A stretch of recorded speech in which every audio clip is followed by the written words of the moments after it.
They there and say, no, it's in Burbank, and then I look up the tax, oh, no, you gotta come home.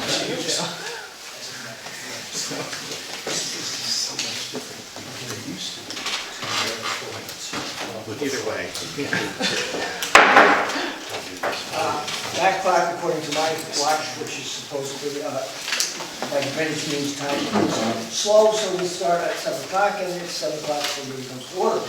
I would like to bring to your attention, so that anyone who does not already know, that the meeting is being recorded, not only voice-wise, but film-wise. Also, I would ask for a little, shall I say forgiveness, because you may or may not have realized, but we didn't get a chance as a board to get in to quickly review our stuff before, because it was another important meeting here. So I have the first order of business, application 2024-099, tax map number 66.6-1-19, applicant CE&Me LLC, 19 Central Square, Chatham, New York. Minor site plan application for historic review only, for removing the entire facade of the PCP realtor only and replacing it per photo provided by applicant. I'll ask the board members if they have any questions or information that they would like. I would prefer that the applicant make a presentation of what it is, because this is entirely different from what we've seen in the past. Okay. Would you like me to come? Sure. Great. How you doing? My name is George Rinaldi. I'm architect for PCP Realty. I'm also a resident in the village. I've been here for 27 years. And we have a small office here as well as in New York City. So I was approached by Natalia, who is the owner of PCP Realty, to redo her facade. I don't know what she had presented before. I was privy to that, but she asked us to she said she wanted to do something very special for the town. She wanted to do something that would be historically in keeping with the town, would blend in, but also would be a really good, substantial addition to the architecture of the village. So we're proposing a facade that's made of mahogany and mahogany with windows for her office. There's a copper upper part of the facade which connects to the roof behind, and that's pretty much it. The interior is just a sheetrock office on the inside. The good news is we're really not too worried about the interior, we're worried about the exterior. I understand. So it matches all the sight lines on the adjacent buildings. The building just to the right, which they also own. The roof line matches, the corners, the window headlines match up. There's going to be very subtle lighting, the LED cove lighting under that copper drip ledge. Probably a small strip of LED lighting just over the doorway, and that's pretty much it. There's no other substantial intrusions into the town, lighting-wise, and materials. It matches a lot of the materials in the community.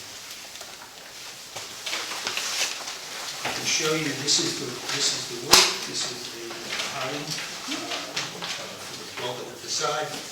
This is a piece of window frame. And the copper will be a pre-patined, so the town will have to suffer for 9 years. The cycle while it goes through its ugly phase before its beautiful phase. I have some questions. Go ahead. I've got lots of questions too. Yeah, I'm sure you can. We'll start and work across. Sure. This opening or glass, whatever. It's just a window. It's a window. And then, so that whole panel, that comes straight down to right above the door? Yeah, it's hard to see in this rendering because that panel comes down and then it's out about 12 or 14 inches. So there's a little overhang to that. So if you're standing here trying to open the door, climb that way, it'll provide a little cover. So it's just that bottom section that? Yeah, that is pretty much flush with the rest of the copper. It doesn't project out any further. It's about an inch in front of the main wall. But the top is flush with the whole eve, the whole structure? Yeah, that's all one plane of metal. Yeah, these are what are called standing seams, where the Yeah. coppers folded together. Yeah. And that box is at the face of the standing seam, so it's about an inch off the plane of the copper. And this panel on the right, what is that? It's just a piece of the facade that comes down there. They have a bathroom, which they unfortunately already had plumbing in that corner, which they couldn't relocate. And so the bathroom backs up on that wall, so rather than just leave it blank, we just dropped some of the copper down. It's about 3 or 4 inches off the facade, and it'll have a little bit of hidden lighting in those grooves behind it. There'll be some very, very small LED lights. You won't see them. It'll just So light it'll light down below and to the side. into the side. And then there's just the mahogany goes down, and then the wood comes angled a little bit at the back. And then they want to put granite pavers in front of these small granite pavers in front of all of the shops. She owns all 3 properties, so eventually she'll want to go with all 3. She'll want to do all white. Oh, she does them all three? She owns all 3 The properties. last time she was here, I got the impression that the I'm not sure. other 2 were not. I can't say for sure. That's my supposition, because the site map I had them all on one map, but that may not be. But for now, This is what we're doing. The paving will go to the lot line of the second store. the pavers or The pavers. asphalt? No, just pavers. The Just start asphalt, with- okay. yeah, her lot goes to the white line of where the roadway is, according to the survey I have. Okay, so just, I'm going to kind of butt in, Yeah, go ahead. keeping with what the question you have. That example of granite pavers, is that going across the front of all 3 businesses? We don't know yet. We Well, don't know yet. I- Right now, we know it's in front of the building she's renovating. Okay, that answers my question, thank you. So, just a couple of quick, now you said, is this a window or just an opening? It's a fixed glass. It's It is fixed glass. It's fixed glass. And what's behind that? There's an opening in the ceiling that goes up, that looks up into there. That's the width of the doorway, and it's a 3.5-foot square opening in the ceiling. So it just lets light in from above. Skylight. Like a little skylight. And these are also just They're all windows? fixed, yes, fixed. Because with the picture here, it almost makes it look like you can see right. Yeah, it's just a reflection from the render of, And just a quick note for the board members, I do have a letter here saying that George is capable and authorized to take my permission to read it. So we need to talk about. I got some questions for you. as many as you can. No, I don't know something. Are you familiar with the front facade that this building looked like prior to its removal? I saw old photographs of it, but I can't say that I did. Okay, because what you're proposing in my mind is a sharp contrast to anything in or around that building. Okay? There's nothing I can think of any place in the village where there's mahogany been used. It looks like it's flat. It's not clapboard, which is what the applicant had told us the last time. It's what's called board and batten. It has a raised, 1-inch raised batten between each of the, Is it horizontal or vertical? it's horizontal. Okay, so you're really not familiar with what the original building looked like? No. Okay, so that is, I mean, I remember it being very familiar. okay, I mean, there's pictures of it. She should have had a picture with her that she should have related to you. Okay, that's my first question. you gave us an elevation that clearly there's some questioning in terms of what is what on this, because nothing is really labeled. I mean, I look at the picture, and I look at the elevation, and I try to figure out what, I'm sorry, I'm looking at an elevation that I had prior to tonight's meeting, but it's, I believe, the same, pretty much the same elevation. But my questions are the same. Okay, you did identify this as a fixed glass panel. Right. Okay. You didn't identify what this is, but you've told us, but the point I'm trying to make is that the application has to include on the drawings what it is, okay? We're not here guessing, and we don't want things filed that have guesses to them, okay? You have this large area here, which I guess is the roofing. This picture shows lines going across this way, this does not. Yes. Okay. You have a front door width that's 3 feet 8 inches. The door is that big. Well, once you take the two side jambs off it, it's about 3'6". Okay. You have a door that has multiple panels in it. Right. It doesn't identify what are glass and what's not glass. And this door is sharp contrast to what was originally on the door and the kind of indication that the board had given as to what would be a door that would be compatible, considering that not the pizza building, but the building on the other side had a door that's been replaced relatively recently, and that door would tie the 3 buildings together as a unit. You don't identify on here what any of this blank stuff is here. Yeah, that's all the mahogany. Okay, well, We were rushing to meet the meeting because they had asked us if we could try to get into this meeting, so we were still in the, we've only been on this for 2 weeks, so it's... Okay, but I'm just pointing out things to you I that are understand. important. It appears to me from the elevation compared to what was originally there, that these windows are lower than what was originally there. They're about the same height as the ones next door, which seem to be pretty Well, about close is- to the ones... About is not the same, and it's not the same as what was there before. When I looked at the picture, the windows next door appeared to be higher, as was the original windows, okay? Well, it looks like the combination of the two, the upper window and the lower window, looks like it's about the same height as the windows on each of the combination. I have a picture of the old, Yeah. Okay. and if you take a close look at the picture on the old, these 2 windows are the same height, this is a little bit higher. Right. Okay.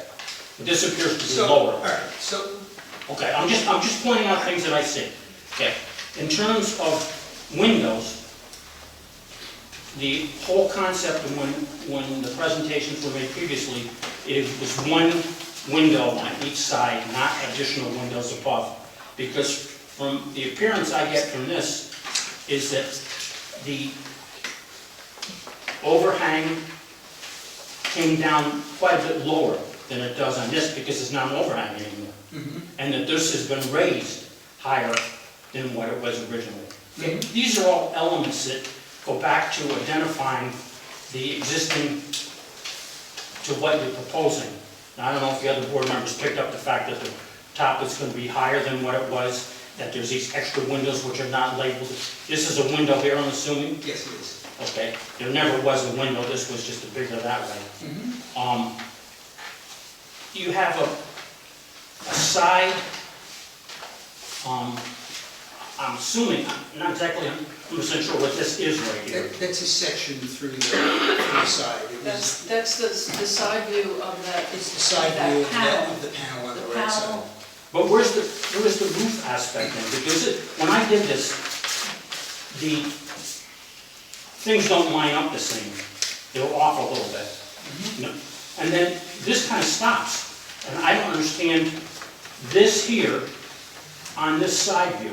All right, well, we can resubmit it. It was a, this has been a It's been a process. Something very quick in process. Yeah, okay. So those were that. So I'd like to try to address those issues unless you just want to make them and not have me respond to them.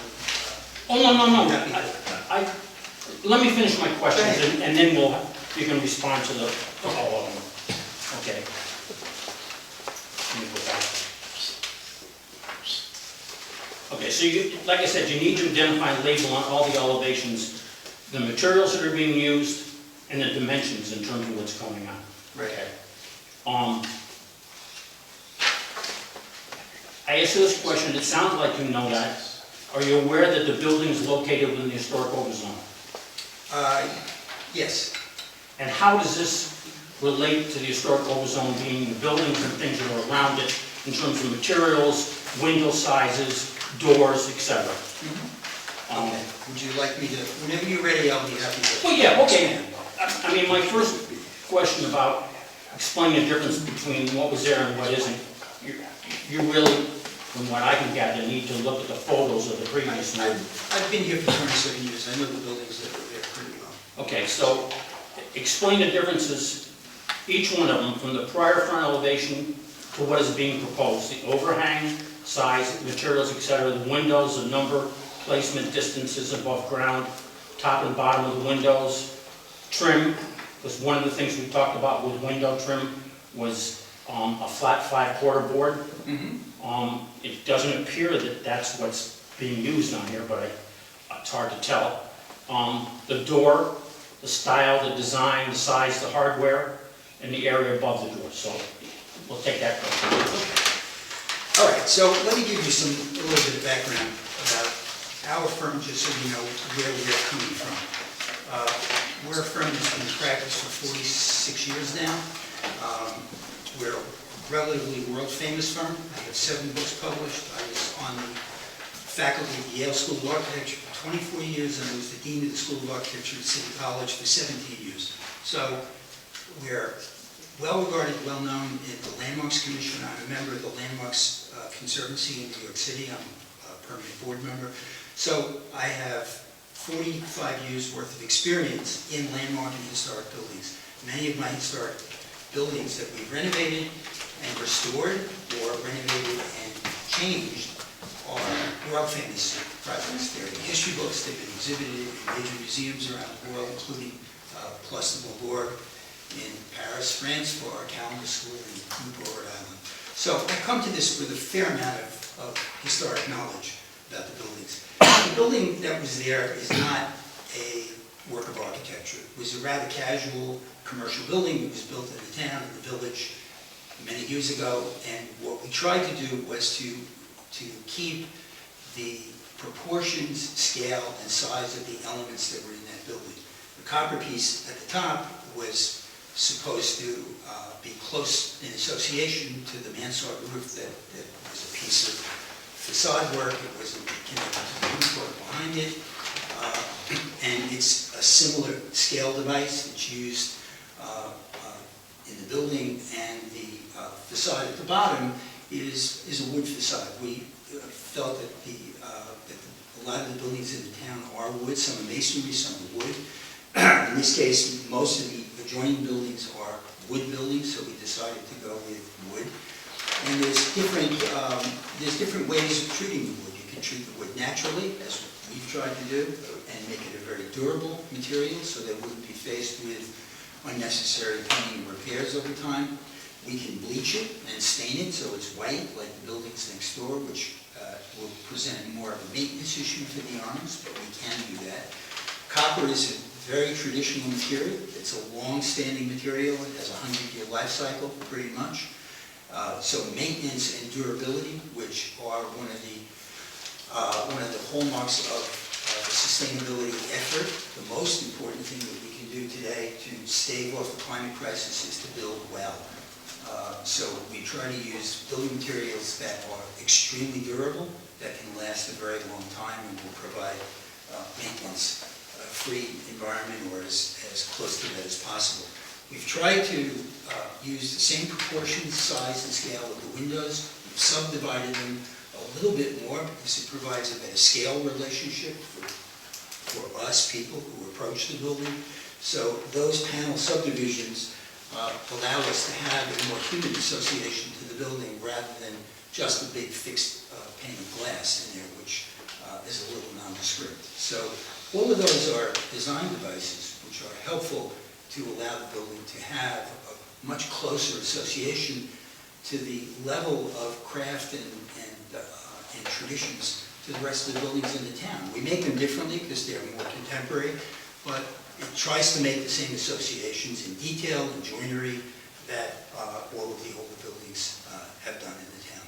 Okay, I mean, in response to what you said, number one, the windows are nowhere near the same size. Okay, that extra window on top area was originally covered by what was the overhang on the building. Okay, so you've changed the proportion of the windows contrary to what you said. Well, the owners wanted. I understand what they wanted, but I'm trying to explain to you what was there. The mahogany building, I cannot think of any building whatsoever that has any appearance that looks like this. Clapboard, which is on the adjacent buildings, was what the owner had originally indicated, which keeps that building in keeping with other buildings that are in the area. There's nothing that looks like this in the front. The roof aspect isn't so much of an issue in terms of the standing seam, though it was something that projected out. At a previous meeting, one of the members of the board mentioned the fact that if clapboard siding was being used, which is what we were being told, that the top could mirror the top of the adjacent building in terms of trying to keep continuity, because it does all read as one building. And if you're correct in what you're saying, it's owned by one person, then that is much more in keeping with the appearance of the village than what I see here. And this opening in the top, I don't know what you can relate that to in terms of anything in the village other than something that's different than appearance. The town tower goes up. Well, it goes up, but it's nothing like that in any of the surrounding buildings. There were many. The corner building that's opposite the tower also had an element of the A cupola on the top. I'm sorry? A cupola on the top? It wasn't a cupola, it was a little baldacchino that was at the top of the Okay. building. There's nothing like this. And this is a sharp contrast to what the board had been led to believe was going to be done. Mhm. Color-wise, it's quite a contrast. Those are things that I have reservations about in terms of what is being presented, at least to me, in terms of this report. I don't see how it ties in with anything historically. The aspect of this panel over the bathroom, I'm assuming the bathroom has an exhaust fan, which is mandated by, I believe, state Of code. course, it'll be on the roof. Okay, so this thing, to me, is just a god-awful appearance of thing. I can't relate it. When I first saw that, that's where the original sign was located. I thought that that's what was being proposed there. But again, going back to what I said, in terms of nothing on the elevations is clearly identified, it made it questionable. And I appreciate your presentation, because it does give us more enlightenment in terms of what you're proposing.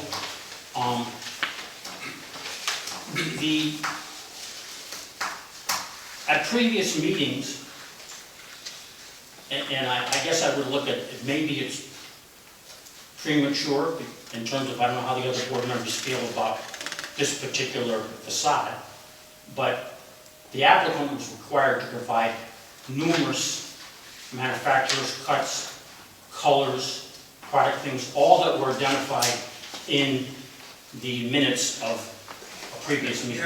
This is all handmade, so there won't be, this is all going to be made by hand.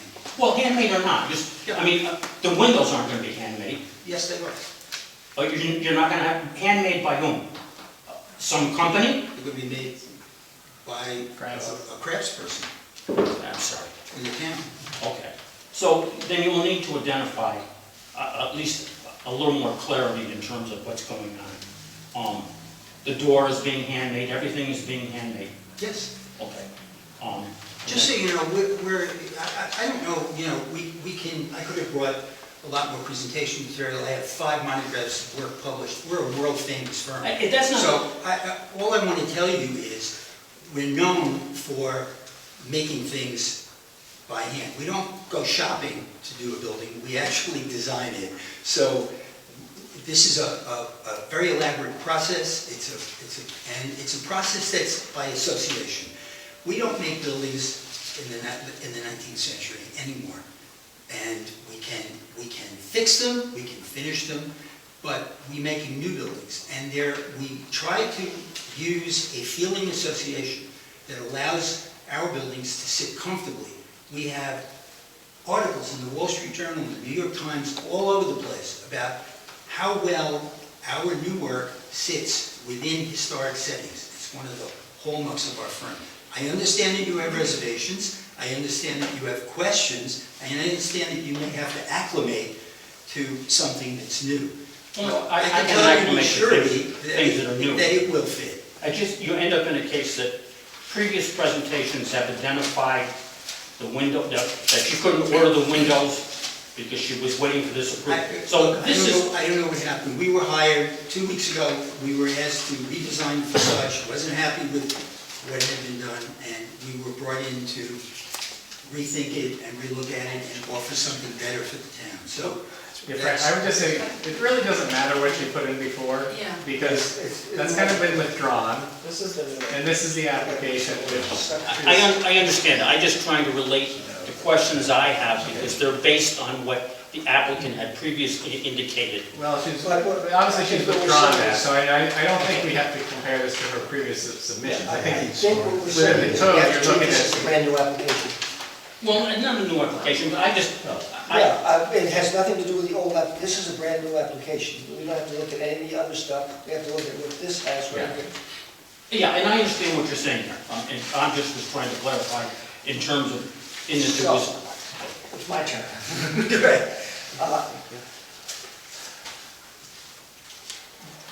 For some strange reason, those two things just kind of make me think Which two things? That and that that. I would almost rather, instead of having this here, have another window here that's a false window.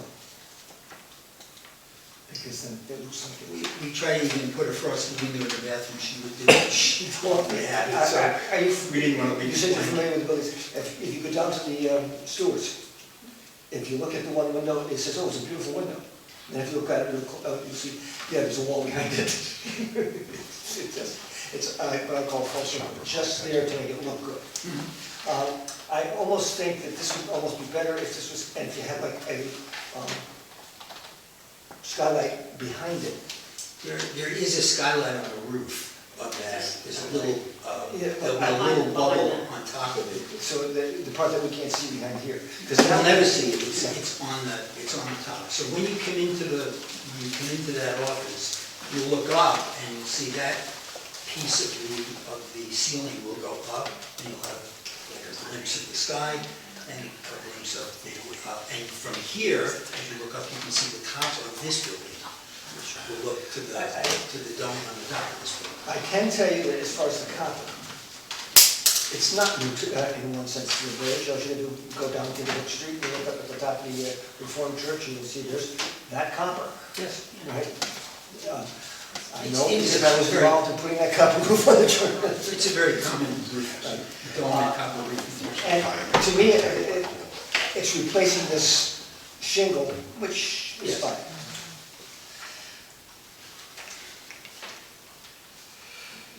One of the things that, on the old building that seemed to balance it off a little bit, which I said a little bit because it didn't fully run, is that these two were the same and this was a little higher. Now, if you bring this one up to its height with this one, this one will be low. Right? Just something to keep in mind. I like balance. It's Well, probably the old geometry teacher. Short of redoing all three buildings, they're Yeah. not going to match. Right. They may do In that any way. they may do that as time goes by. Maybe as time goes by, And- what we're dealing with right now. Right. so In one sense, I hate to say, but that's the charm of that building. that's- It does, but it doesn't match. You know, you see, you kind of have to say it and look at it and say, you know, what does fit, what doesn't fit? And it's been that way since as long as I can remember. And that part, It was that way until when we moved into the town, 97. Yeah. movies. I mean, this is what you're talking about, right? Where the roof elevation on here and on here was the same, so you ended up in a case that it kind of balanced, the materials made of the roof may not have been the same, but Those- when you look at it, you read it as one building but with different Yeah. front facades, which changes with what's being proposed here. Which, is there a reason why you want to hire? Specific reason? Reason Why this is higher? I mean, does it stick above the inside roof? The other roofs, I think it's about 1.5 feet higher than the roof that was there, and we have this structure that has to be accommodated in there.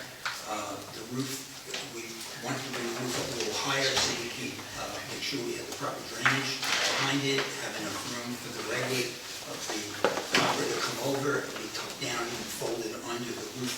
It was a little short. There were already heavy roof leaks from the front, so we decided to bring it up so we'll be able to detail that a little better to make it waterproof.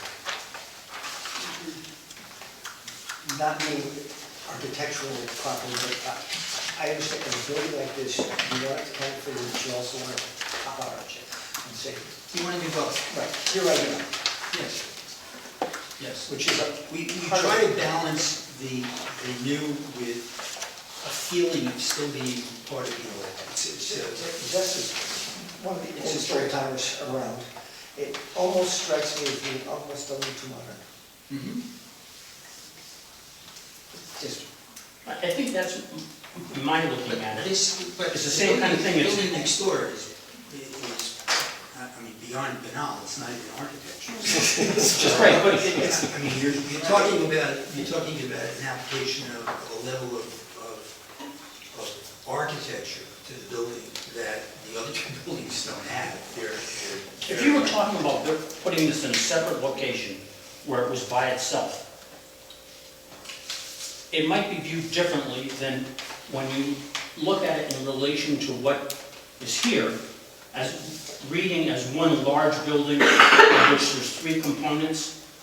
And now, I mean, I understand some of the things you're talking about, but the contrast is so much of a contrast, and it's hard to relate that contrast to any of the other buildings that are in nearby. They all have clapboard on them, or they're brick. Not in the village. Now, I'm saying in the neighborhood around Look it. at the movie theater, you look What, at I- the conversion They're of stucco, it. okay. But you end up in a case Yes, but they're all different. There's brick, there's stucco, there's clapboard, there's an array of building materials. but there's nothing like this. And there's certainly, this is not like, And you already approved, because I've seen the Shaker design, Museum. for the Shaker Museum, which is a glass box. So, I only had problems with that. yes, the one I saw was a glass box. Well, it's metal and glass.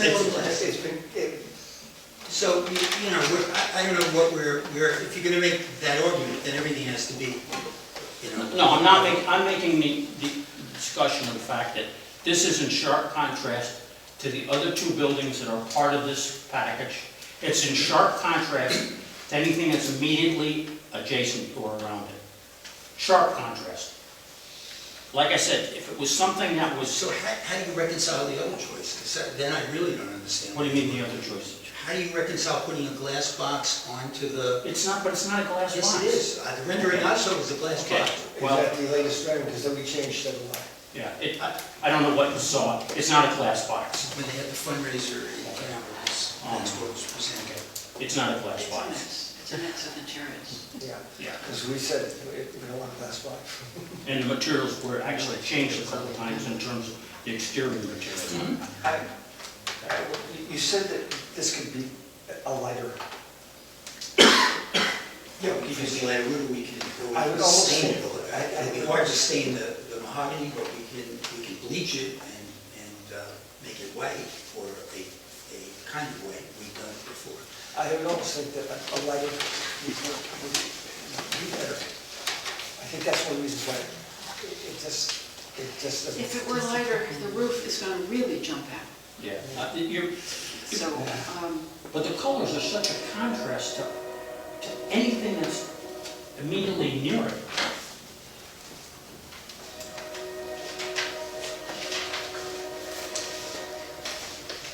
what happened to the idea of she was gonna use siding, it wasn't hardy board, maybe it was gonna be hardy board. Yeah, it was hardy board, but again, I understand what Ken was saying, and I apologize for having made such an aspect of comparison of what has been presented to the board all along on this application to what's being presented tonight.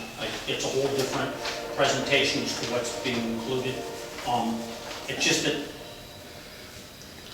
you didn't get, from what I can understand, you didn't get the aspect that things that the applicant had previously been indicating, such as the use of clapboard, the use of the fact that the windows would be the same size windows that were there, that the roof area or overhang, or whatever you want to call it, would still be there, but it would be with a standing seam.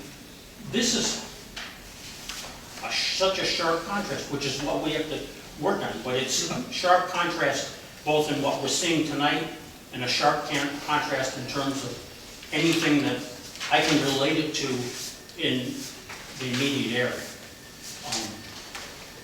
And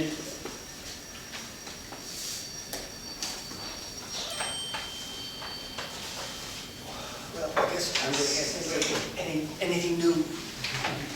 I think the thing that disturbs me the most is this piece right here. It just feels, like, where did this come from? And I personally would rather see whatever gets used on the front just going right across without that. Kind of like the idea of the lighting behind it, very soft lighting behind it.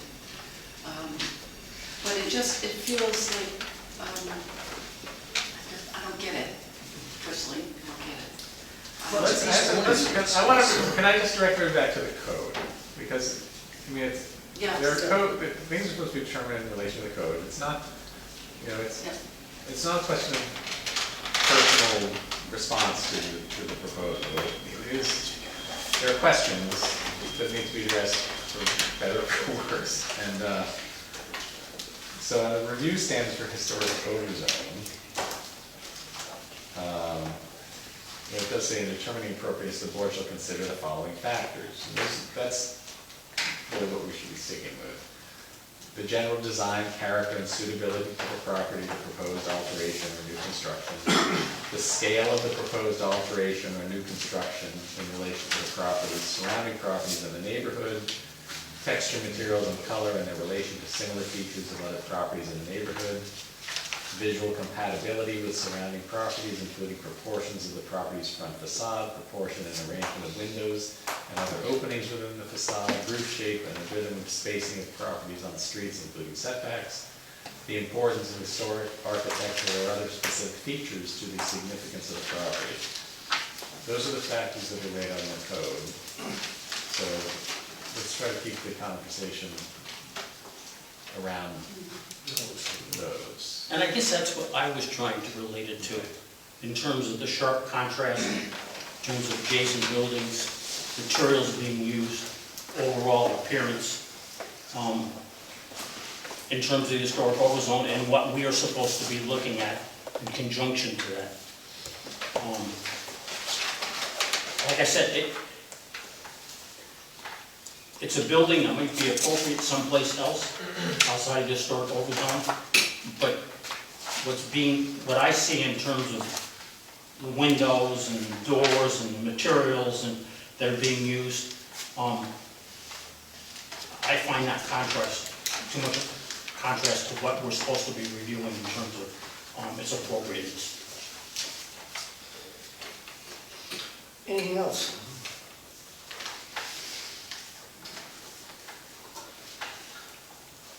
Well, it's my standard practice, I don't have to, I'm gonna ask if there's any comments from the general public.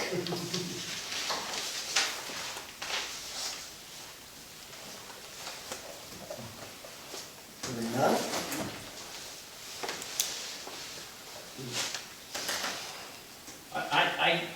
I would say, I don't know how the board could approve this without having the detailed input. I mean, if this is what the board wants to do, in terms of saying that this is in keeping with the historic overzone, in terms of the character and everything else around it, how, based on how little we have in terms of information about this, how you could ever approve this tonight.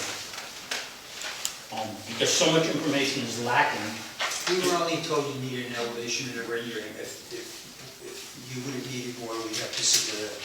And we're in the process of preparing a full set of contract documents, so. But like I said, the elevation doesn't even clearly identify what's what. I mean, Mr. Chair, Yes. in my view, the elevation combined with the rendering gives almost all the information that we need. The only thing that's missing in the application is actually mention of copper for this material and mahogany for this material, which I don't think is in our paperwork, and would not be in the record, even though we can see it here.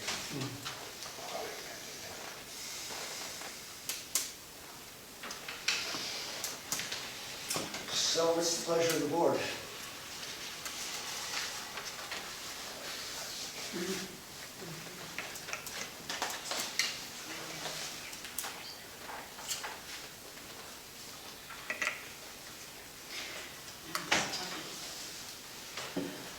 well, you know how I stand. I would make a motion that we deny the application based on the Do you want, information that's been, do you want to deny it or table it? And so we go back when the question's asked. I don't have a problem with tabling it. Well, if we table it, what are we asking for at the next meeting? Right.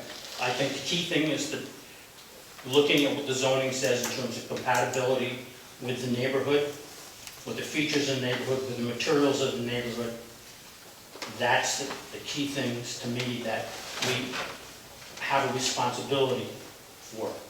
I will admit that, you know, you end up in a case, in the color of the materials, the things that are in the section in the zoning that pertains to this.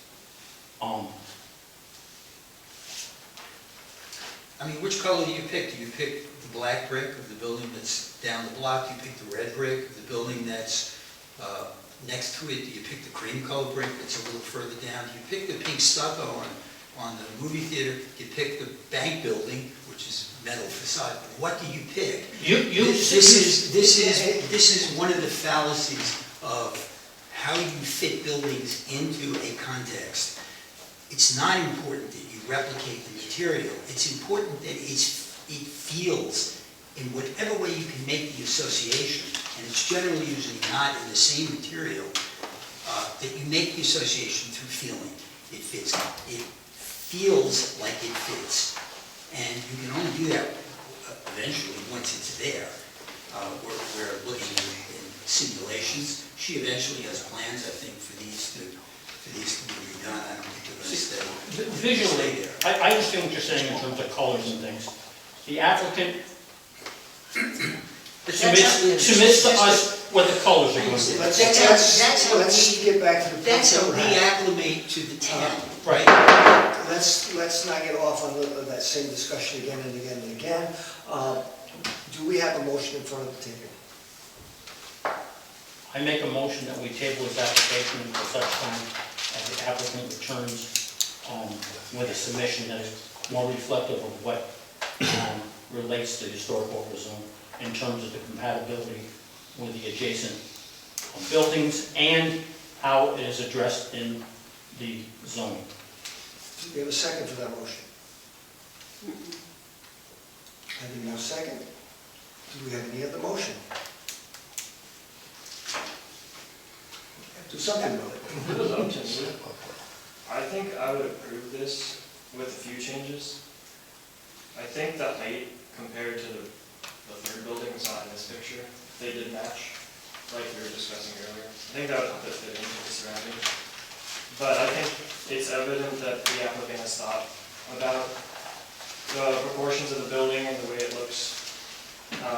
It does contrast what's around it, but to me, it's clear that the applicant has thought about how it fits into the surroundings and that'd be a good addition.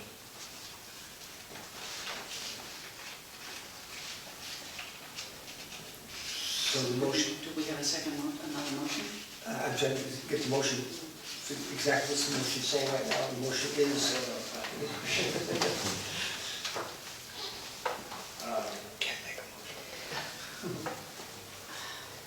Can we make a motion with a request for some changes? Or Yes. some- Well, I'll make a motion that we accept this design with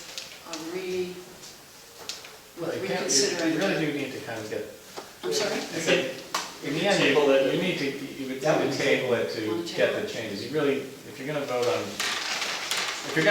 the final thing, you really need to have it. I don't, you so know, what you're saying is you want to table it With some requests. With some and requests. the request would be, I think add to the application mention of the materials being used. Mhm. So that was just something that's missing in the application, it needs to be in the record. and you want to add that, A reconsideration of that panel. And are you gonna lower the elevation on that side of the building so it matches the elevation on the other side? I think if that's possible, I think that would help. I'm fine with it the way it is. Okay. I think I agree with you, I think that it needs to be the elevation of the other side, so there is a feeling that this was one building that. I hate to say this, here's my crazy thought. If they lower the elevation on this, and then they want to change to the other side, it's going to have to be the same height, right? Whereas if they do it with this way, these two do match, and eventually I'm assuming that the other's going to be made. But you end up in a case that, you have no handle whatsoever about the Yeah, other side. So I that you end up in a case that if the other side was to have work done on it, will you make sure that it remains the same elevation as the other side, which is the newer side? Well, I think we've been asked to think about it for down the road, so we've been asked to potentially do the architects for it, so I assume we'll.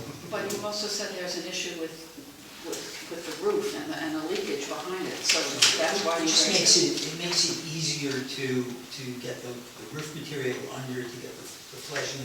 The height of the piece of roof, which is about 1.5 feet lower than this now, where the roof sits, the roof material comes over and it was locked over the front. So as this goes on and it goes over and the roofing material has to come up, there's a very short rise to get it all to work, so it's watertight. It just gives it a little more room, technically, to have the joinery done properly. See, now, doesn't the roof work on the other side? On the section I don't know where, what that roof is on that, so Because- I haven't examined that building. because when I look at this, This roof is different than, this building is different from the other two. This was a masonry building until the facade fell off recently, and then, I don't know if it has a flat roof or a pitched roof. This building has a very substantial pitched roof behind it. right, so the water does run off fairly well. It runs off, yes, but it also is leaking. Right, and- So, So, but it could be fixed in a manner that with the the current problem is elevation. the roofing material, as it comes up and meets the front, has to be joined together. Right, Otherwise, it's yeah, kind of a problem. he did seem to. So, there's a side that wish you would bring these two together, because I think with this, and kind of over on this side, It's a future project. yeah. We have been asked about it, but Nothing is. There's a saying that says, well, this is done, I don't even love it or I'm gonna hate it. I don't know which one. You might love it. Yeah. So, I have a motion to table with request for the materials and reconsideration for that kind of went there. I'll second. It was lower elevation percent to second. And consider, Yeah, just think about it. to think about if that's gonna be a If you come problem. back and say, we thought about it and we want to keep it this way for these reasons, that's great. If you think about it, come back and say, we thought about it for We had it. lower for these reasons, that's also. I don't know if the previous rendering had it lower. There was an iteration where we had it. Oh, No, what- our what different- original, we've done, in the 2 weeks, we've done a couple of schemes. It was lower at one point.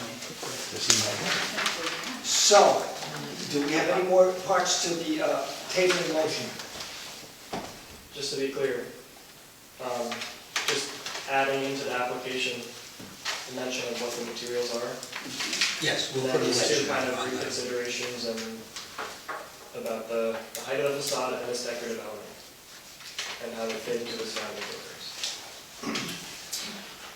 Motion made and seconded, do we have any further discussion? Someone second, is it? But you I'll made- second. And you seconded it, or other ways around. Any further discussion? All those in favor say aye. Aye. Opposed, same sign. Tabled. Mr. Rinaldi, do you have a copy of the section, the article on historical zone, just? It's online, if I'm not mistaken, right? Yeah. I mean, you addressed a lot of these things, but it just, so you can reiterate these things at the next meeting, just put things in context of the questions. Basically, do this in 2 That'd be weeks. great, thank you. Yeah, I bet we can add.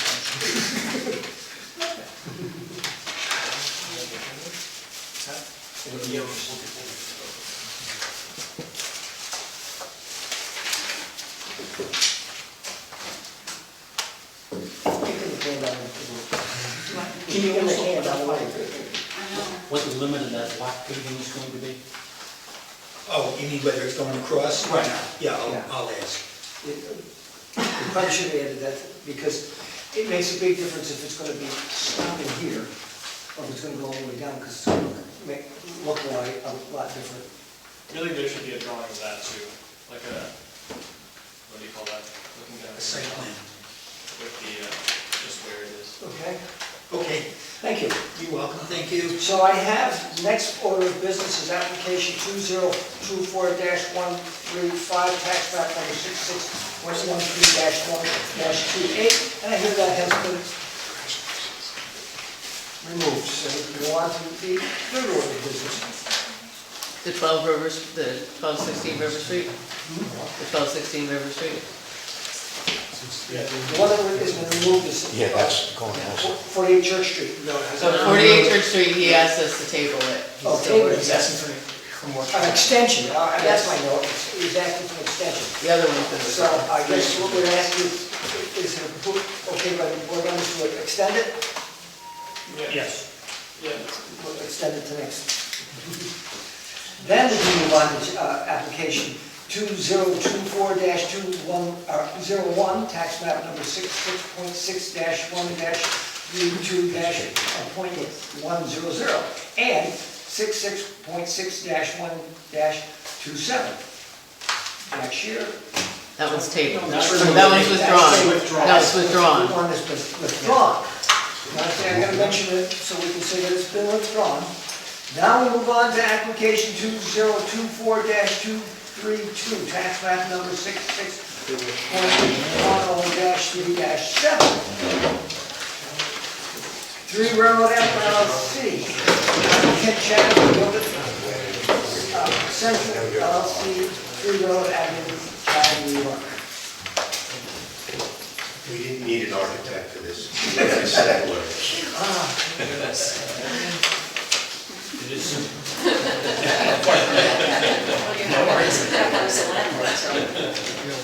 So I believe you have everything you need. I went through -50 to the historic, and I believe everything is met. the original has the color copies in them, which are kind of nice if you could get them. I have the black and whites too. Basically, what we're doing is just putting a 24 by 8 double-sided, 18, sorry, 24 inches by 18 inches double-sided sign on a pre-existing sign. That's this. And it's on the corner. The tax map, which you have in the packet, indicates that that's still on the property. And it makes sense, because if you look at this picture, you'll see how this building, that's studio, the Vision Videos, comes out, and therefore the curb just wasn't done, you know, because they changed the whole railroad line and the curbing and everything else. And you can see the coloring in front of it. It's the same coloring that she has now in the window that was approved a few weeks ago. It's a green, oh yeah, there you go. Okay, so that's, And you have the texture of the sign with the application. You should have that. I gave that to Erin. That wood block, you have that? Do you have that? no. Those are very, that wood block I gave you? It's a white block. Oh my God, I worked so hard. I yelled at her for weeks to get this. So this is Rachel. She is the only owner of that studio. She was my teacher 6 years ago. We met. And we've been following her around. She's been a vagabond of a yoga studio, Metairie, Morris Memorial. That's it. How am I supposed to? Evidence number one? Is that Yes. Plaintiff evidence one. So this is the That's the material. It's the sign that we made up. Yeah. And was the lettering a vinyl lettering that's put on it, or lettering, do you know? It'd be silk screen. Yeah, it must be so extreme to put on, can't be vinyl, I think, on the Okay, I just meant because hangers. it's so shiny that Oh, yeah. I thought that vinyl would be more adhesive. I mean, it doesn't make a difference. Yeah, you're just curious. But I just was curious as to whether it's painted on, how it's put on. Yeah, that's a great question. Okay, it's not an issue. I mean, I've met a lot of issues. That's not the one that I'm overly, I'm assuming that the size of the sign fits within the... Yes. Yes. The It's height 6 is up, square the feet total. thing is down, the distance is right, the size is right. So she's not in that, she thinks she's gonna wear. Well, she's got a yoga student, as I said, still seeing her, so we want it to be successful. You know, she's a local lady with 2 kids that go to local schools, and you guys know better than anyone, stores open and close. So I'm trying to help her out that, you know, she can advertise as best as possible, and have some kind of consistency so she can stay there. Particular piece of property seems to have gone through several different usages. And I'd like to see something within there that would be more permanent. Me too. That's nice, and I hope for you that it does. thank you. She's worked hard, I can tell you that. I have a question. Does anybody else have any questions? I got a few, but they're very small. First, I warned her about you, don't worry about it. the first thing was that in the package, you had a narrative. Okay, what Yes. I would ask that the chairman have you date it, put your signature in the application number, Yeah. so if it got separated, it ends up in a case we'll know where it belongs, okay? Yes. So my first suggestion would be that that be done. The Happy to do that. texture of the sign, you've already provided, so that is not Yes. something that I need. And the third thing is the paint colors, which, what I would suggest you do is you date and sign, put the application number on this, and say the paint colors shall match Yeah, as on this, so that we have clarity as to what it's gonna look like in Yeah. terms of paint colors. Okay, so I would suggest you do that. And a curiosity question. yeah. In the letter that, Excuse me one second. You sure these are, because you have a Yes. yellow. No, so actually, I'm showing you these, the colors of the actual lettering is what will be on the sign.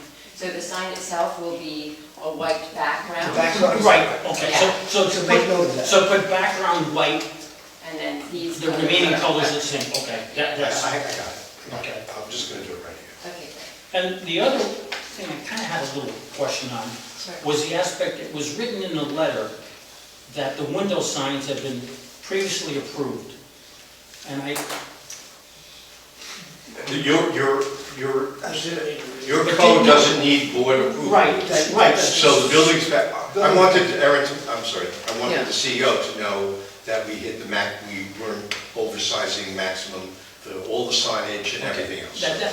I figured that's what it was. Yeah. But when it said previously approved, and there was no explanation about, I had spoken to the building inspector, code enforcement Francis, officer. I know you, I wanted to dot all my i's. Okay, well, let's, Cross your Ts. I tell That's right. people, Make sure they're in front of you don't dot the i's and cross the t's for the board only. You I do did, it for- I did it for you. No, but you do it for yourself, because if 2 years from now, somebody came in and challenged something, if it's not in the folder, then you have an issue with it. It's not good for any of us. Okay, that's a good point. I know you're gonna come up with something. So my suggestion is that can we staple this so it doesn't come. Yeah, I didn't see a stapler here. Did she sign it? I got one. Did she sign it and have it? Well, Right there. it's part of the application. And it's signed by the applicant, not by the attorney? I didn't, she signed the application. Yes. That's part of the application. You want her to sign that? You said initially. Yeah. Yeah. It's Rachel, you sign. it's all stapled together and that's, otherwise you have to go through signage piece. of paper. No, just the one that is the narrative, that's the important one, Narrative. because that describes what's taking place.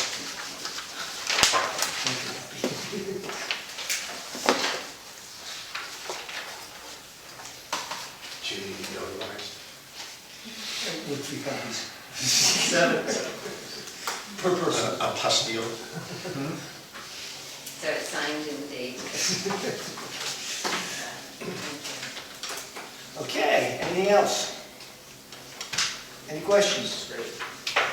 Well, as I said, my normal process is, any comments from the general public? Hearing none, what's the wishes of the board? I make a motion then that we approve of application 2024-232, 3 Railroad Avenue, for the installation, of 3 Railroad Avenue, Chatham, New York, for the installation of the sign as identified in the application. I'll second. I have a motion made and seconded. Any further discussion? Hearing no further discussion, all those in favor say aye. Aye. Opposed, same sign. Passes. Thank you very much. Thank you You so thought that was much. going to be difficult, right? Doesn't have to be the first one. Next one will be good. Okay. Thank you so much, Ellen. And ladies.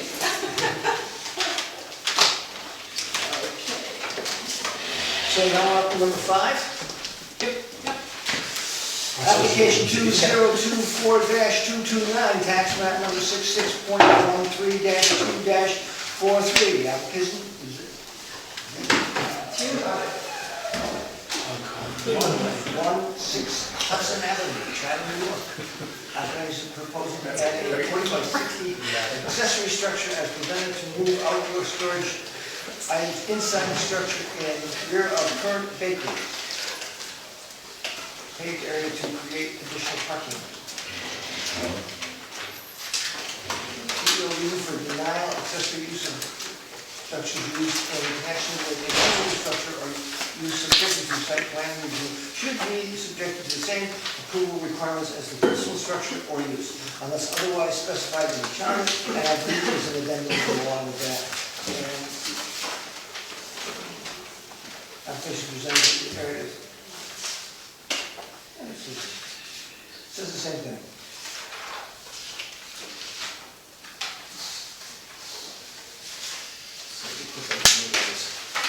Okay. I'm obviously not looking for approval of anything.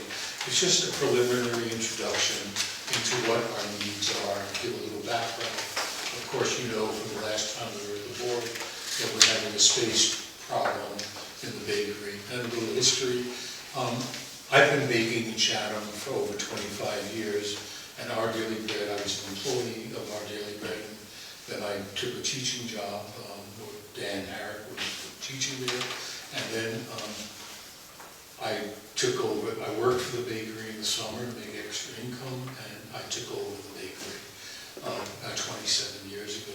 The original bakery, Our Daily Bread, was in the, where the Chatham House is, one of those small little buildings underneath. We outgrew that, moved to the corner over here, right across the street. We outgrew that, and then, no, I didn't have a baking background. Taking over the corner at 116 where the church is, the 2 gas stations, we thought that was getting big time. Fast forward, my 2 sons are in the business, and I'm ready to retire. I'm over 70, and although you never retire from baking, and we've employed hundreds of our local Chatham people. It's been often their first jobs, and I think we've given really good experience and given to the community and tried to, and my only experience after hearing that architect was coming in front of this board as far as construction. I have no great pedigree. The bakery supports 3.5 families. My daughter does all the bookkeeping, accounts receivable, she lives in Poughkeepsie. My 2 sons are here daily, which is 7 days a week, and you see our lights are on, we work around the clock. I started from nothing. I worked from 2:30 in the morning till midnight. Beatrice could tell you years and years and years and years building up this bakery. We're at a point where we're running out of space.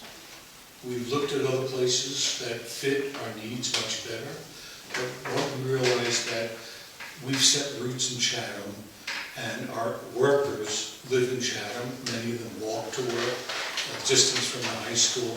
That I can't imagine getting new, having workers, being on the other side of the river in a facility. And I'd like to stay in the facility that we're in. We're at a point where obviously selling bread in the local town and village of Chatham isn't going to support 3 families. And so we've expanded out, and we're at a point now where we will need to get HACCP certification.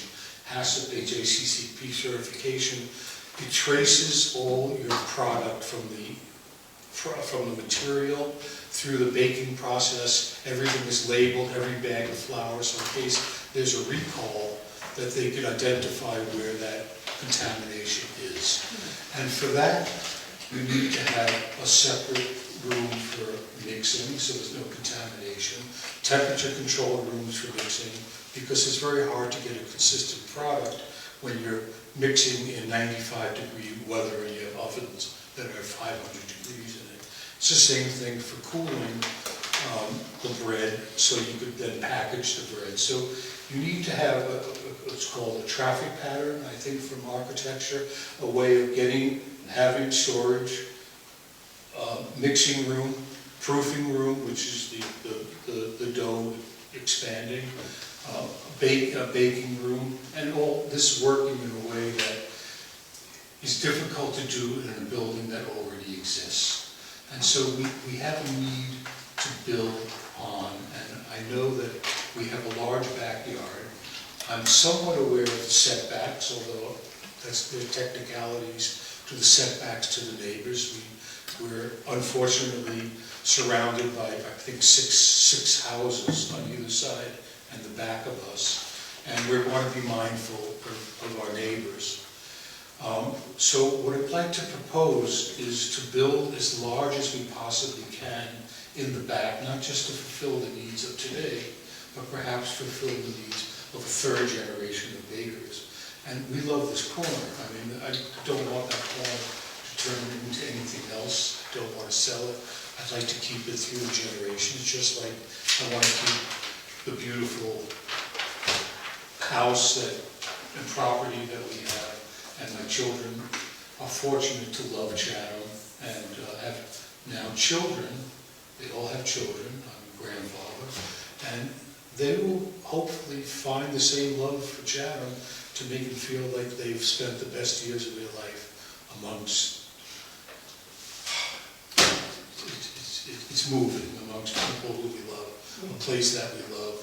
We know, when I leave Chatham, I see people on the street, I say hello to them, like as though, why don't I know that person? I mean, Chatham is my home, and I love Chatham. So I'm asking for the board's blessing, and at the same time to tell us before we do engage any further with the building, how do we maximize building so it's practical for the future and for now. My son's taking over the construction because he can't be here tonight, but he proposed a 40 by 60 building. I would like to go 50 by 60, because when you build a dividing room, first of all, you lose a foot on the thickness of the walls, and then if you put a dividing wall in the middle, which you need for your traffic pattern, that gives you only 20 feet width, which isn't very, very big for baking when you have big ovens or big mixers. I'd like to keep the same height as the building that's there, and I'd like to have it 2 stories to match the second story of the other bakery, which has adequate height for the second story. And of course, I'd like to have it as an industrial building because it's industrial. So the front has a facade of, I think, a beautiful building. Joel Merker, who's the architect for many projects in the village, including the movie theater, drew up. I'd like to go in the back, though, have it a steel building that's a practical building. We have trucks backing up, they back up into buildings. It's just the usage that we're having. And it's industrial, it's a light industrial. Baking is a light industrial. So I'd like to know, for instance, what are the setbacks exactly, or can a setback be changed? Can you get a variance for a setback for the neighbor? How much of your property can you have building on compared to open space? I would like to go, like I say, instead of 40 by 60, I'd like to go 50 by 60. Is it possible to go 60 by 60? Why should I do a drawing or hire an architect without even knowing what my limitations are? Okay, in fairness to Z, that's kind of your responsibility to review the zoning and see what the zoning says. One of the things that I picked up, talk about setbacks, Yes. okay? And one of the things I looked at was setbacks, Yes. okay? But it's not setbacks just on the structure, it's also setbacks on the parking, of which on the drawings that we got, the parking doesn't meet the setback requirements, okay? So I don't that's- need parking back there. Well, I'm sorry, let me just say, so, in terms of lot coverage, okay, that's something that's addressed in the zoning. We could sit here tonight and tell you a few things, but we may not cover everything. Yes, I realize that. And so it's important that the applicant become familiar with how their project fits into the zone it's in and what are the zoning requirements. Now, as the previous applicant mentioned, it is on, what is it, on the village internet? What is it on? The code? The No, code. I've looked at the setbacks. Okay. I have the setback from the back. And so the coverage of your property. I'd like to, it wouldn't necessitate any more employees. Okay, and these are some of the questions that I had. I didn't know the order, how you wanted to do things.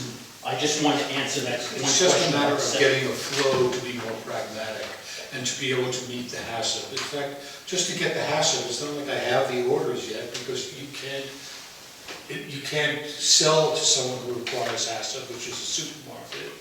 And my competition, who happens to be Bread Alone in Boiseville, which is the next Dutchess County, I'm sure you've heard of Bread Alone, they got a $500,000 grant from the county to build.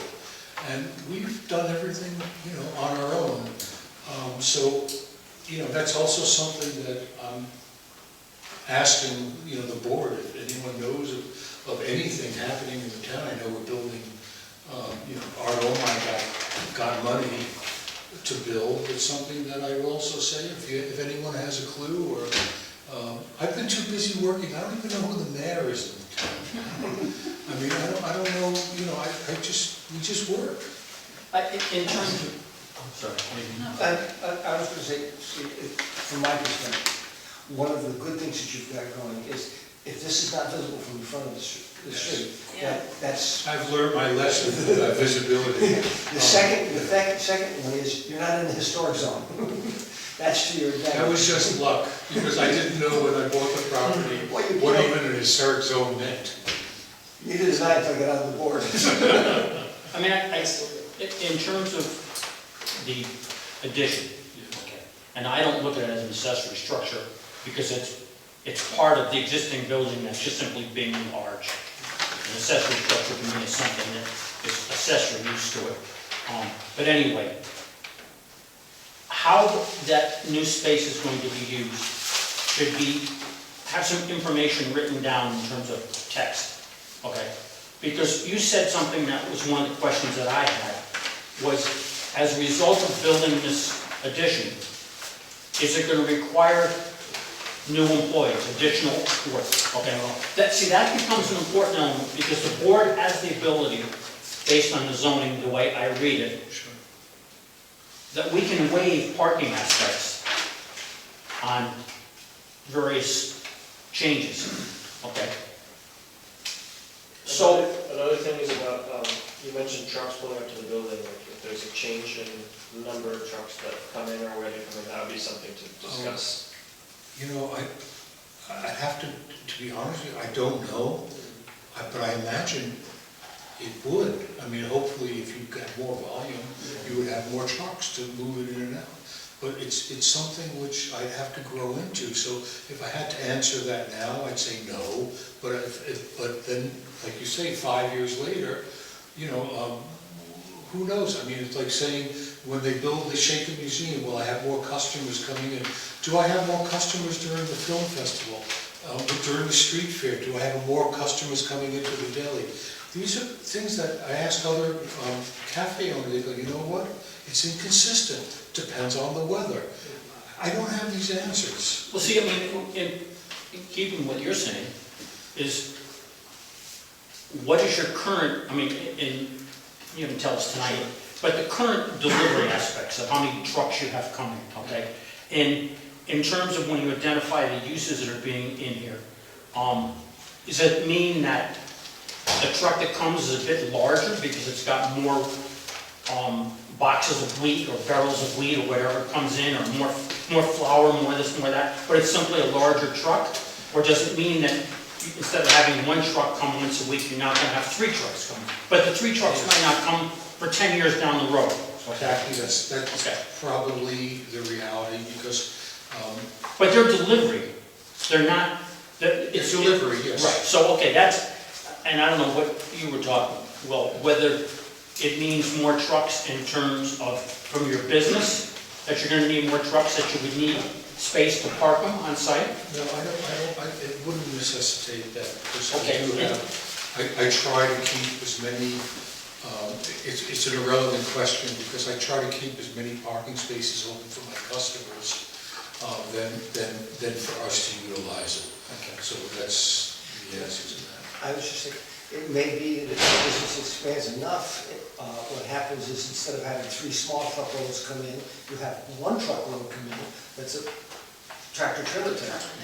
Yeah, well, What's that place on Hudson? Well, I think, just to be realistic, I mean, the traffic is, it's not like a drive-through McDonald's where you're getting a split. This is I don't think this is really gonna have Whether it's a few trucks a day or whatever, that's not, When you bring it, the only issue would be if there are a lot of them there at the same time you have But multiple you don't cars. foresee a huge increase in traffic. No, I don't foresee a huge increase in traffic. I just see us becoming more competitive as the cost of materials get higher, which is the reality of things, but we can't raise our bread. We're actually one of the lowest prices of bread if we go anywhere. I mean, it sounds crazy, like our loaves are $6, but people are charging $8, $9 for the same loaf. We try to streamline our family works, it's still a family business, and that's our edge, because we're 3.5 hours to New York City to do a delivery. We have to have some kind of advantage, and that's the pricing. But the way to get you can either raise your prices and then have less volume of sales, or you can become more systematic in your baking approach. A lot of people think, just as a little side note, that baking has to do with ovens. It has more to do with refrigeration to retarding the doughs so that you can control it. Because if you mix up dough, let's say to make 300 loaves, how do you keep that first loaf from exploding, the last loaf from exploding when the first one's going into the oven? And the way to do that is by temperature controlling, which is basically refrigeration or air conditioning. So ovens are really not. I'm assuming it's not like me making a loaf of bread at home. No, it's a whole different thing. You have to will that same recipe work 300-fold? Probably not. So going back to the reason why I was asking the questions about the proposed use inside the new structure, okay? The number of them, if there's any additional employees, okay? In terms of, are you gonna have more trucks? In terms of parking spaces for them? Because you show parking back here. No, I actually, sorry, I differ from my son with that. I don't want parking back there. Okay, but I'm trying to Just don't get stuck back there. as to whether you need it. Okay. Whether it's a situation whether you need to have that parking or not. No, won't need to have that. Okay. The other aspect is, on this proposed structure, it would be beneficial to understand where the doors Yes. and windows, Definitely. where doors are, We'll in have terms of notifications. delivery. Okay. Yes. There's a large area that's being paved along with the new buildings. Yeah. How you're gonna address drainage, Yes. where that water is going to go, okay? So let me ask you something. It shows asphalt and it shows concrete. Where those parking spaces are, I spoke to my sons about putting item 4 there. Item 4, is that considered absorbing of moisture? It requires concrete or asphalt. Oh, it does require? Yes. And so it means a dry well? Well, it means you have, what we're saying to you, what you're doing is increasing the amount of runoff on the site. And it's substantial in terms of what you see, at least on this initial sketch, okay? And where that runoff is going to go, and how fast it's going to run off. Now, because a lot of the area back there is dirt, grass, stone, gravel, whatever. It's absorptive. The water will go down into that ground. When I looked at the sketch, and I'm not asking you to explain this particular, but there's this large concrete area that runs around the proposed building. Yes.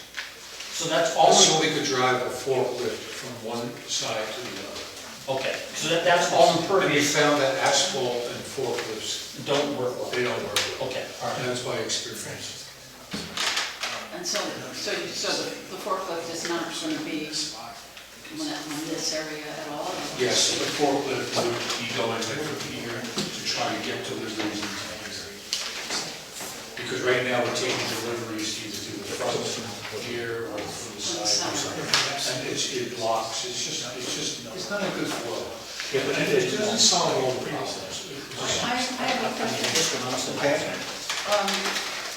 I went and checked out the area today, and you've got a lot of storage units along Those here. will all be, that's the intention of Yeah. it, because according to me, HACCP can't have anything outside exposure to the elements, to mice, to birds, to whatever. And that's, I didn't want to bring up those issues because I know they're a problem.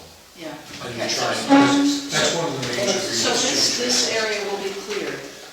That's one thing. Yes, that area will be clear. You would be able to almost pass 2 vehicles if it needed. Well, I measured it, I don't know where your property line is, but you've got almost 30 feet Yes. across. So you might want to put in your application that it's going to, by doing this, you'll be able to remove those, Yes, yes. Yeah. because that's a positive to us. Yeah. Yes, that's great. Does anyone have an objection to, a steel building with steel sides, or something you'd want to have hardy plank, but is there, it's not in the historic zone?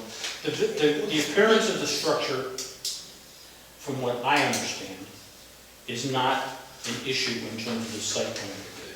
Okay? The site plan review, and maybe one of the things that would be beneficial is to just do a preliminary run through the things that are supposed to be part of the site plan, because the appearance of the structure, I mean, as well as you're saying in terms of fitting in the neighborhood and loving Chatham and everything else, obviously,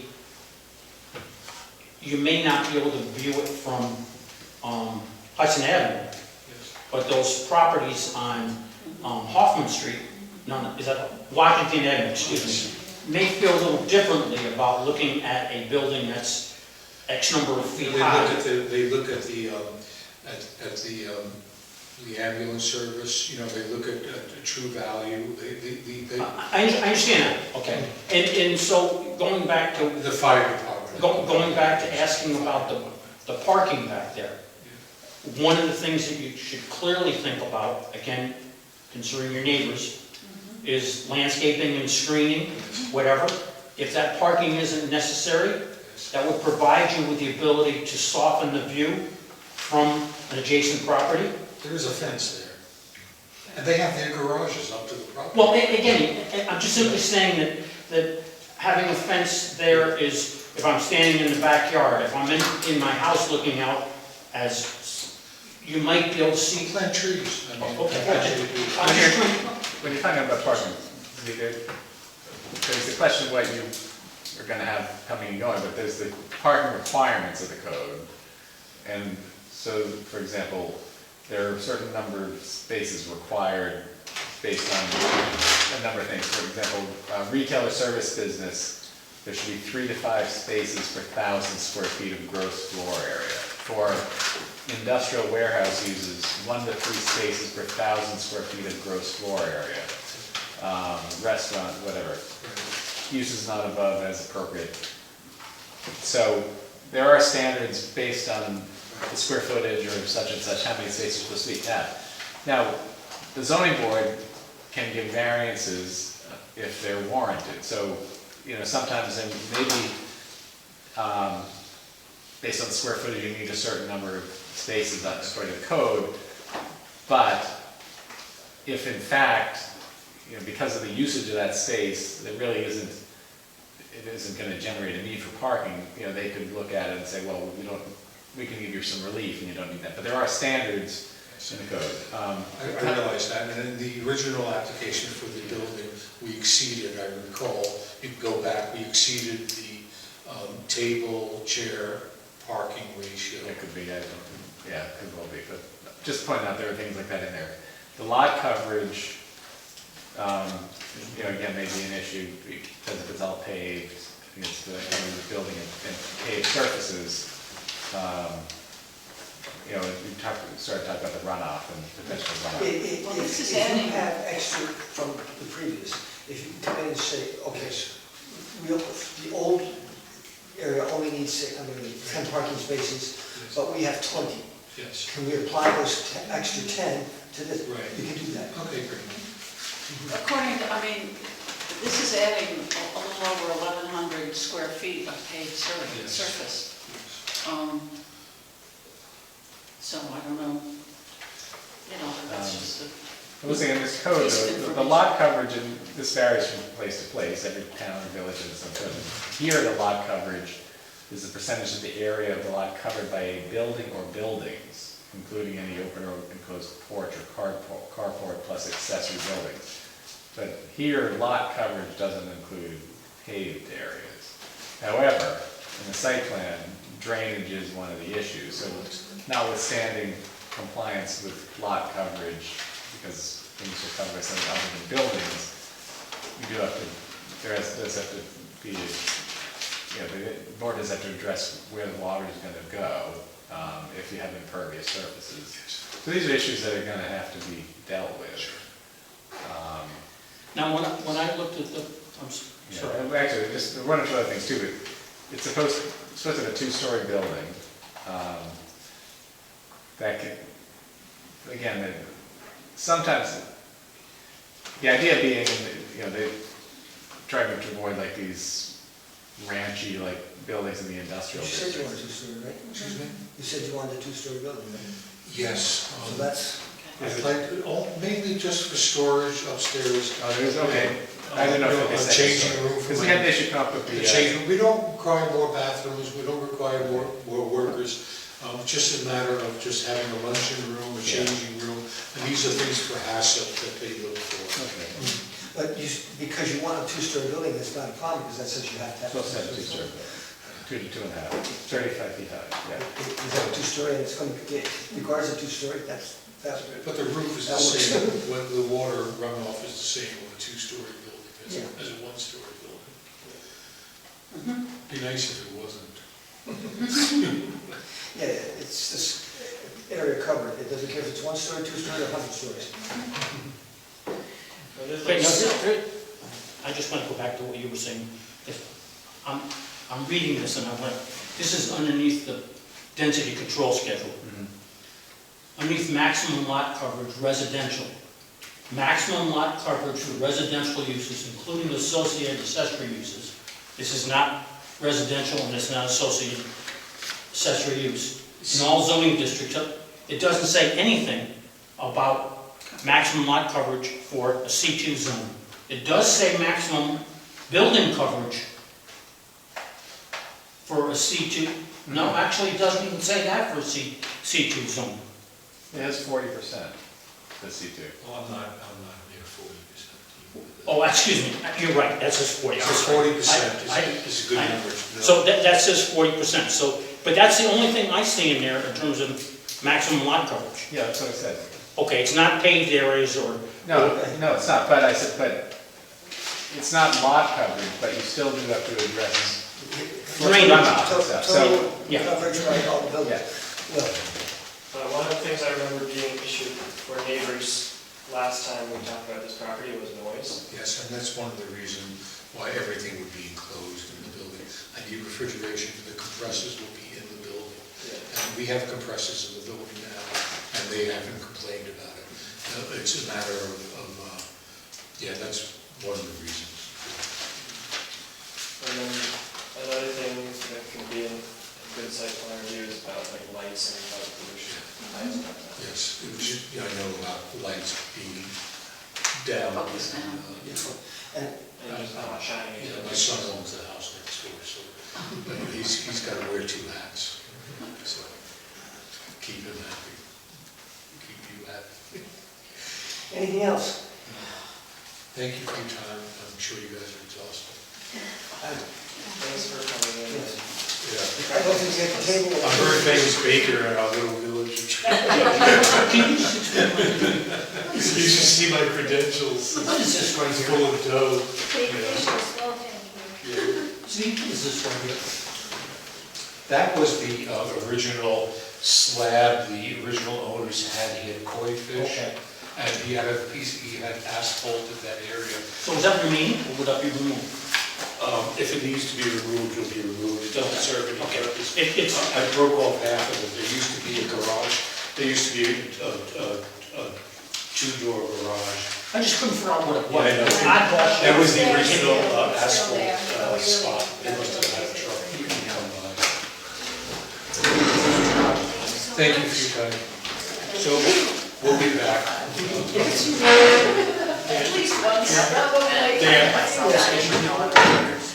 So we have to table it? It's an application, he's just here to, and it's got an application, it's just carried over to the next month. so it's not an application so much as it's just, we're, What did you say, Ken? It is an application? It is, isn't it? Yeah, yeah. There's an application? And that was good. Oh, okay. It's in progress, he's carried over. Okay. I mean, there's Motion no, to table, so any you would discussion? require elevations and everything else before we break ground and everything, and approval. Yeah. I don't see where we require elevations.